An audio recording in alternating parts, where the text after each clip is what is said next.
A very good morning to you. Welcome to the 6 a.m. news right here on 3FM 92.7. We come to you live from our studios here at Adesa Wikanda in Accra and our numerous affiliates across the country, also live on all our social media platforms, on Facebook and on X. Coming up this morning, renowned lawyer Chachu Chikata warns Ghana is losing the battle against Galamsey due to vested interests. Also, private legal practitioner says the petition to the CID against Supreme Court Justice Yoni Kulendi shows Ghanaians are becoming more assertive in holding leaders accountable.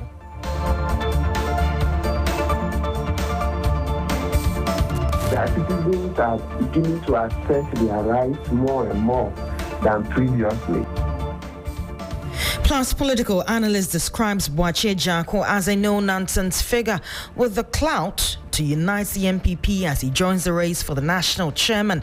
We've got this and more coming up shortly. Please do stick and stay. My name is Judith Brown.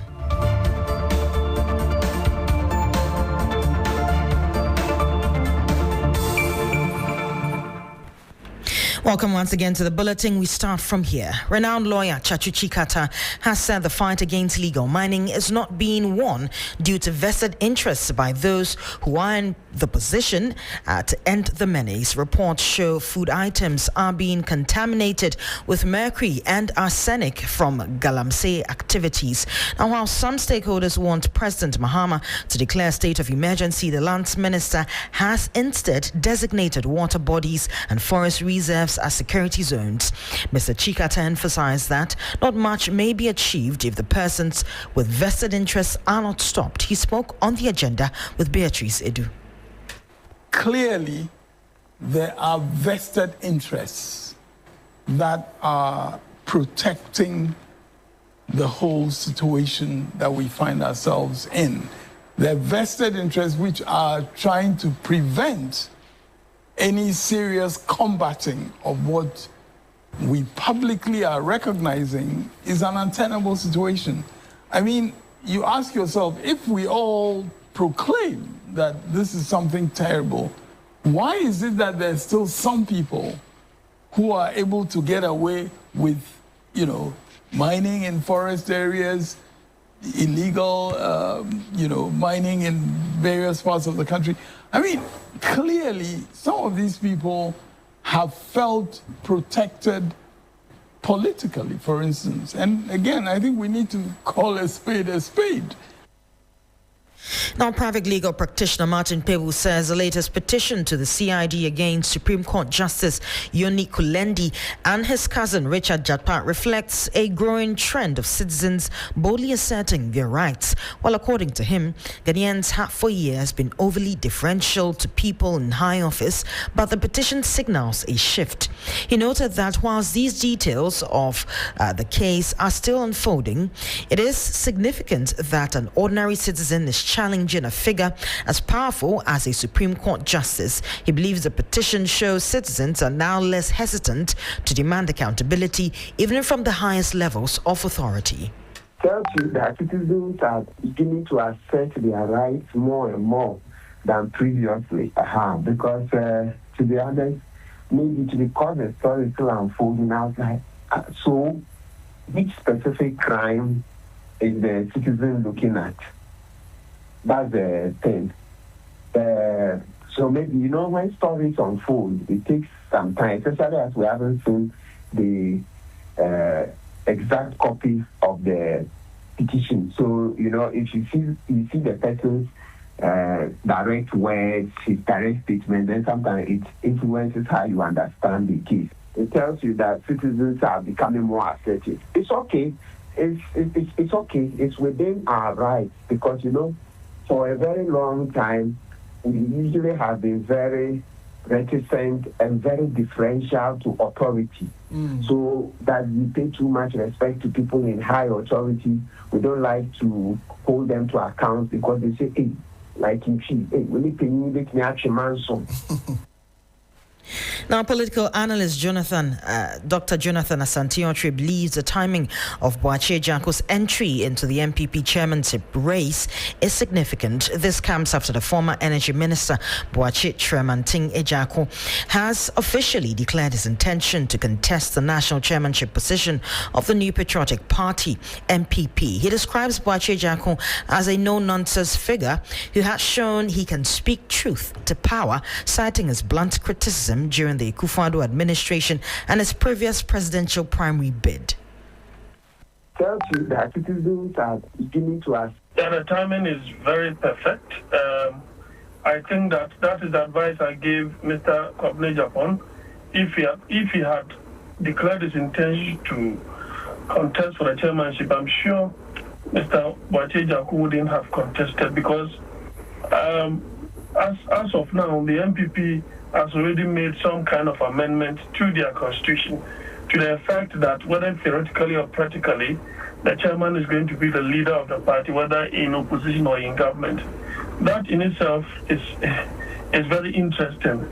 And so if you really want to, have a chairman that will be able to hold the rank and file together, and then hold those who will be in government, if they find themselves in government, accountable, then you need someone who has the clout, the wherewithal. And I think that Mr. Boakye Jako has what it takes to be the chairman of the party. Now, the Importers and Exporters Association of Ghana say the end of the African Growth and Opportunity Act, AGOA, is a major setback for local businesses. Executive Secretary Samson Asaki Awingobed described the development as a big blow, warning that Ghanaian exporters of cashew, cocoa, shea butter and other commodities will now face tariffs of up to 15% on goods sent to the U.S. He noted that AGOA brought in about $10 billion in export revenue last year, which helped stabilize the city. Now, with the policy gone, he fears the city's depreciation will worsen and exporters will struggle to compete. He spoke on Hot Edition. It was a big surprise. It was a big blow. And after that first announcement of 10%, which was left to Ghana, Ghanaian exporters or Ghanaian products, he came back to say, okay, I've suspended it and I'm giving countries the opportunity to come and negotiate. I'm sure you saw the kind of percentage he slapped on China. And when the Chinese government delegation went, they said, well, if you give us 34, we'll also give you 30% of your product into our market. Unfortunately, I think they at first it was 154 or so, and they have to reduce it to 30 or 34, and then China also imposed 34 or thereabout. So it's 30, 34. But when it came to Ghana, I didn't see whether we send a delegation. Actually, I didn't see. It was a public conversation. We were all seeing it, the videos and the conversations. But when it got to Ghana, I didn't see. I don't know what happened, what actually went. And that's all we have for you for the 6 a.m. news right here on Free FM 92.7. My name is Judith Brown. Do stay tuned. Business News is up next.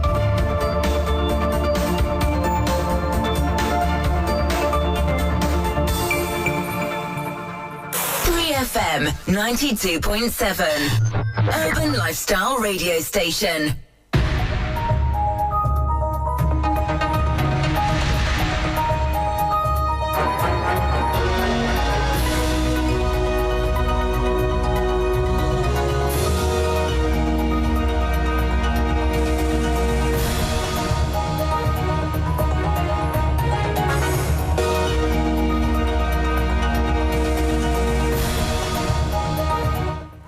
Hello, good morning and welcome to the Business News on Sunrise. Coming up, fuel prices set to climb again as city plummets and global oil rebounds, according to Chamber of Oil Marketing Companies. Also, thousands of workers in limbo as African Growth and Opportunity Act, AGOA, expired some 6 years ago. I'm afraid for those people whose goods are on the way. The goods arrive tomorrow. Will the American accept it because it has only left our shores? Plus, Ghana Shippers Authority moves to clear trade hurdles for SME exporters. Establishments are there to offer on-the-spot assistance to shippers who go through challenges along the corridor. My name is Judith Brown. We'll bring you details of these headlines and other stories shortly.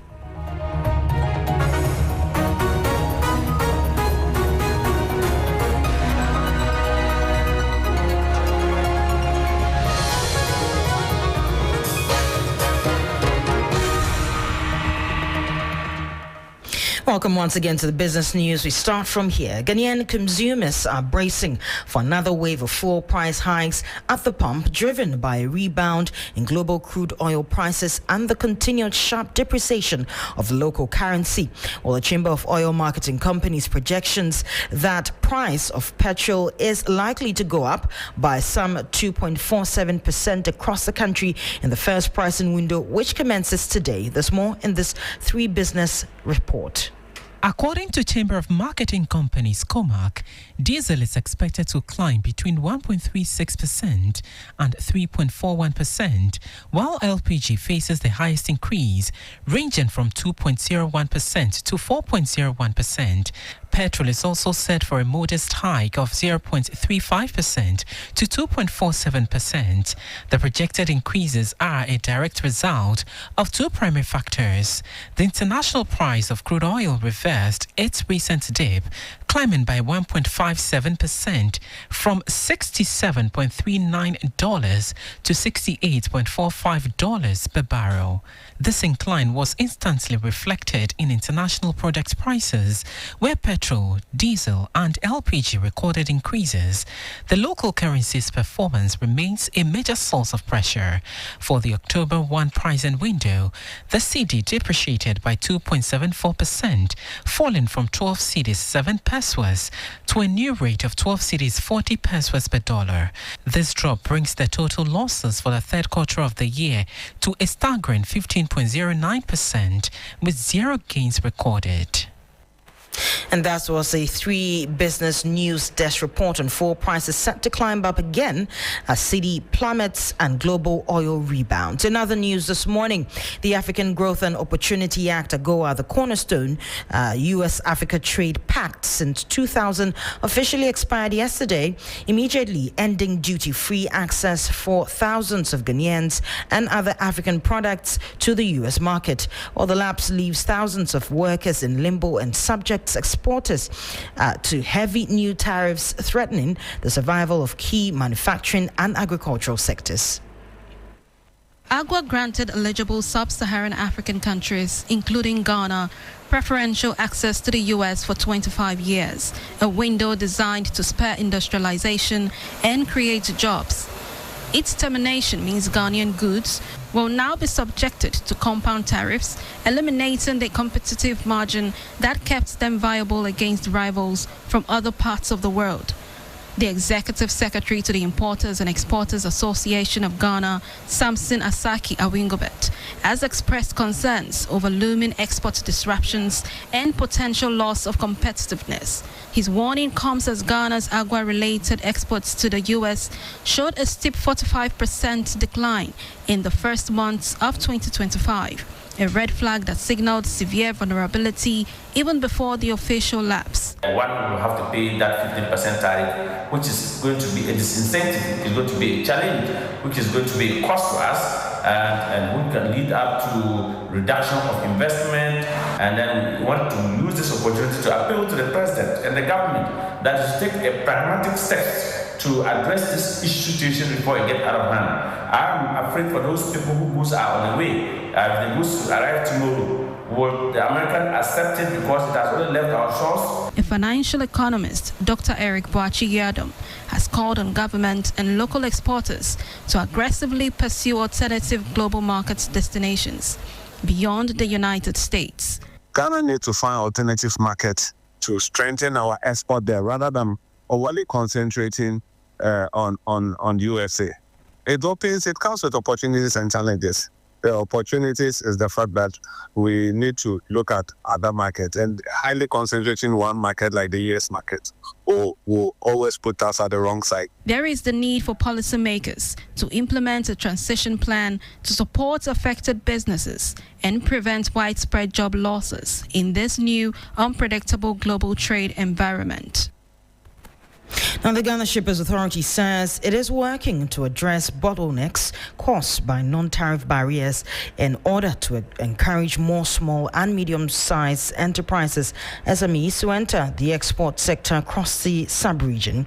Now, SMEs in Ghana face a range of non-tariff barriers that limit their competitiveness, among them burdensome customs procedures, costly conformity assessments, and unclear rules of origin. According to the International Trade Center, nearly half of Ghanaian exporters report challenges with non-tariff barriers. Technical measures such as fumigation requirements and certification delays are among the most frequently cited destination markets, particularly within ECOWAS and the European Union, often demand complex documentation and strict compliance with foreign standards. Locally, SMEs contend with high inspection fees, informal charges, and delays in securing export permits. Speaking on the sidelines of the African Startups and SMEs in Export and Trade Summit Asset 2025, Deputy CEO of the Shippers Authority, Sylvia O, reaffirmed the authority's commitment to facilitating trade across the sub-region. She urged businesses to take advantage of support centers located at key border points. We have shipper complaints and support units stationed at strategic places. We have one in Aflao, we have one at Elubo, we have one in Paga. And in transporting or sending goods across the borders, you go through some challenges. And these establishments are there to offer on-the-spot assistance to Now, the African Commission on Human and People's Rights says xenophobic attacks against African migrants seeking greener pastures must be consigned to history. The Commission warned that such incidents undermine the objectives of the African Union and threaten the success of the African Continental Free Trade Area. Xenophobic attacks continue to undermine African unity, with migrants facing hostility in countries where they seek economic opportunity. In South Africa, repeated violence against foreign nationals has sparked concern. In Ghana, tensions have also flared, particularly between Nigerian traders and local retail groups over market access.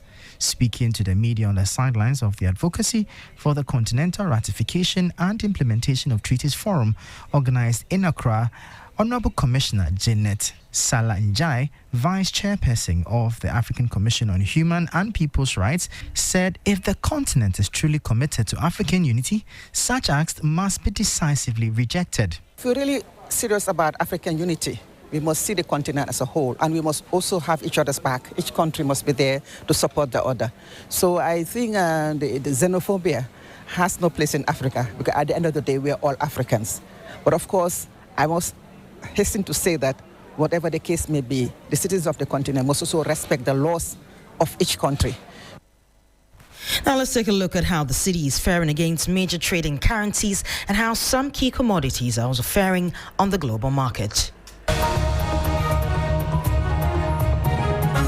On the interbank foreign exchange market, the dollar is selling at 12 cedis 42 pence worth.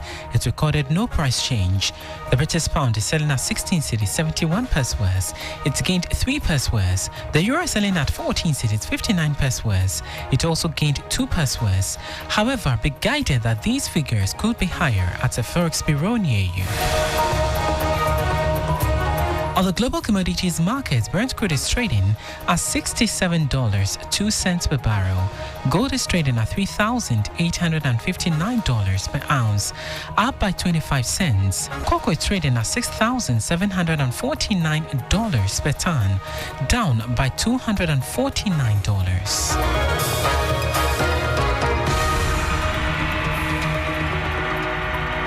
And that was an update from the forest and commodities market. That'll be all for business news on Sunrise this morning. For more news, make sure you check out our website. It's 3news.com. My name is Judith Brown. Do stay tuned. Sunrise continues.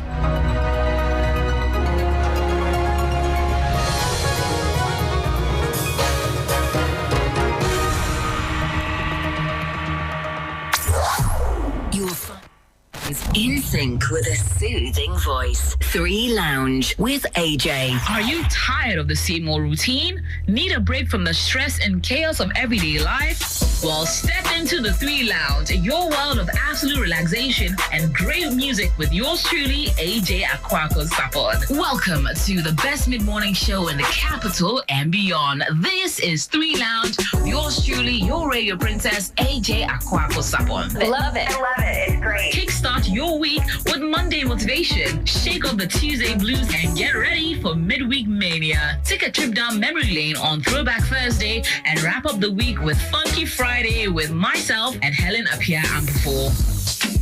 Plus, enjoy exciting celebrity interviews, insightful conversation, engaging discussions on topics that matter, and there's a boatload of fun and easy activations that reward and appreciate you, our loyal listener. If you are listening, we're manifesting money into your pocket this morning. Don't miss out on the excitement. Tune in to 3 Lounge every weekday morning from 10 a.m. to 12 p.m. with AJ Akwako Sapon, only on 3FM 92.7. It's my number one. 92.7 3FM, your urban lifestyle radio. Greetings in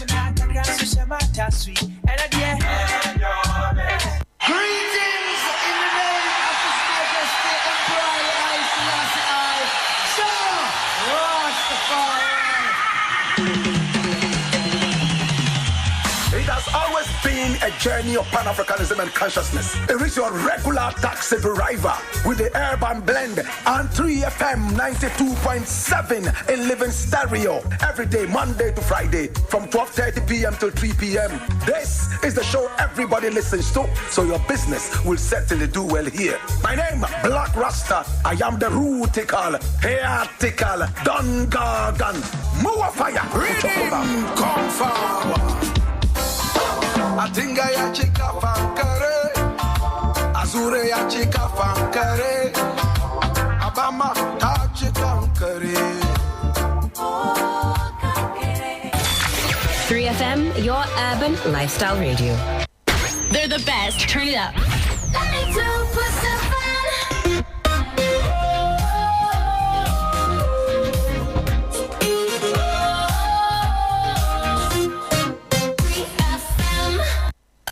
Sunrise on 3FM. Sunrise on 3FM. The best in the morning. Sunrise on 3FM. The best in the morning. The best in the morning is on 92.7. Sunrise on 3FM. The best in the morning is on 92.7. Sunrise on 3FM. The best in the morning is on 92.7. Sunrise on 3FM. The best in the morning is on 92.7. Sunrise on 3FM.